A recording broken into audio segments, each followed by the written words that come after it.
आधुनिक युग में यह एक अत्यंत सामान्य किंतु गंभीर संज्ञानात्मक भ्रांति है कि असीमित संसाधन, विपुल जनशक्ति और उत्कृष्ट तकनीक स्वतः ही किसी भी संस्था की अजेयता सुनिश्चित करते हैं। आज का यह विश्लेषण दुर्योधन के भ्रम के माध्यम से इसी वैचारिक त्रुटि की गहराई में प्रवेश करेगा। हम यह समझने का प्रयास करेंगे कि बाहरी संपदा किस प्रकार आंतरिक खोखलेपन को छिपाने का साधन मात्र बन जाती है। विचारणीय प्रश्न ये उठता है कि क्या भौतिक विशालता वास्तव में वास्तविक शक्ति का प्रमाण है, अथवा ये केवल एक गहरे अवचेतन आंतरिक भय को आच्छादित करने का आवरण मात्र है। कुरुक्षेत्र के ऐतिहासिक सम्रांगण में एक महापराक्रमी योद्धा ठीक इसी मनोवैज्ञानिक और वैचारिक द्वंद्व से ग्रसित था। उसकी दृष्टि केवल बाहरी आकारों पर केंद्रित थी। अपर्याप्तम तदस्माकं बलम भीष्माभिरक्षितम पर्याप्तम त्विदमितेषां बलम भीमाभिरक्षितम। श्रीमद् भगवद गीता के प्रथम अध्याय का ये श्लोक संगठनात्मक व्यवहार का अत्यंत गुह्य अर्थ प्रस्तुत करता है। प्रथम दृष्टया दुर्योधन अजेय भीष्म पितामह द्वारा रक्षित अपनी विशाल सेना का आकलन करते हुए अत्यधिक आत्मविश्वास से परिपूर्ण प्रतीत होता है, किंतु सूक्ष्म विश्लेषण से ज्ञात होता है कि यह अति आत्मविश्वास वास्तव में एक गहरी मनोवैज्ञानिक विकृति और भीतर छिपे हुए भयानक भय को आच्छादित करने का प्रयास है। ये केवल एक मिथ्या आवरण है।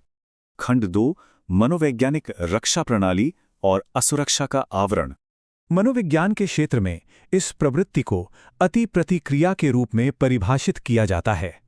यह अपने अवचेतन भय या कथित दुर्बलताओं को छिपाने के लिए असाधारण और अस्वाभाविक प्रयास करने की एक जटिल प्रक्रिया है।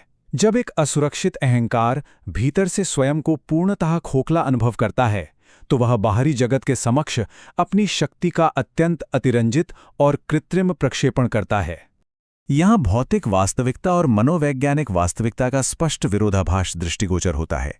एक ओर भीष्म के नेतृत्व में 11 अक्षौहिणी की विशाल और अभेद्य सेना है, दूसरी ओर गहरा अवचेतन भय और नैतिक दुर्बलता विद्यमान है। विशाल संख्या बल होने के उपरांत भी एक अवचेतन बोध निरंतर कचोटता है कि प्रतिपक्ष की छोटी सेना के पास न्याय, धर्म और साक्षात सत्य का असीम बल है। जब नैतिक दुर्बलता हावी होती है तो सत्य का निष्पक्ष सामना करने से बचा जाता है और पूर्णतः भौतिक संख्या बल पर आश्रय लिया जाता है।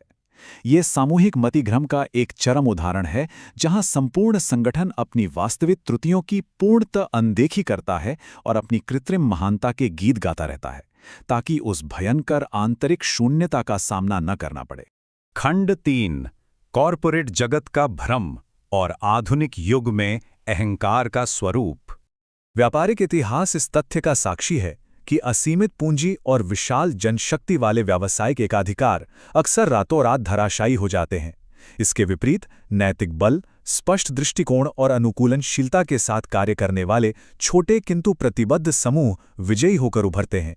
वे अपने फूले हुए विशाल आकार को ही अपनी अजेयता समझने की आत्मघाती भूल कदापि नहीं करते हैं।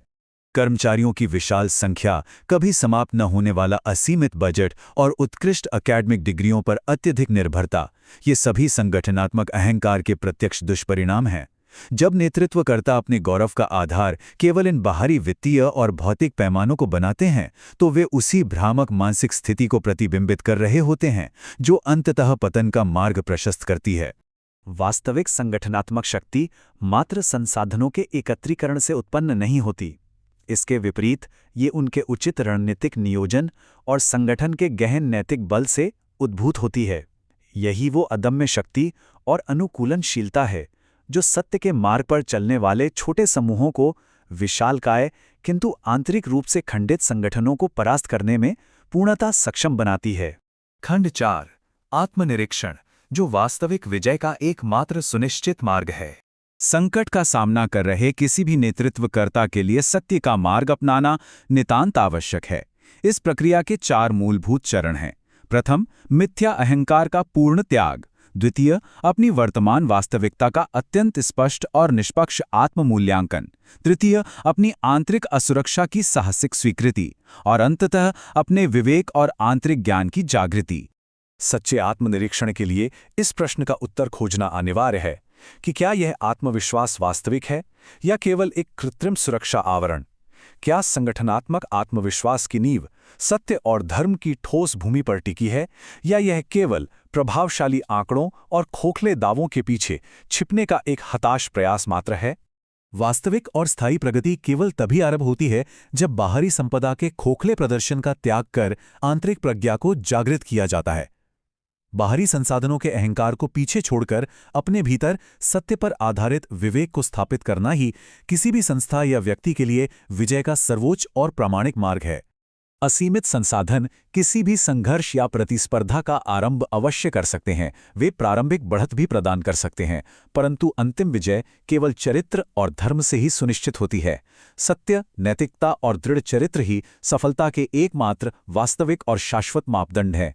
यही इस विश्लेषण का अंतिम और सर्वाधिक महत्वपूर्ण निष्कर्ष है।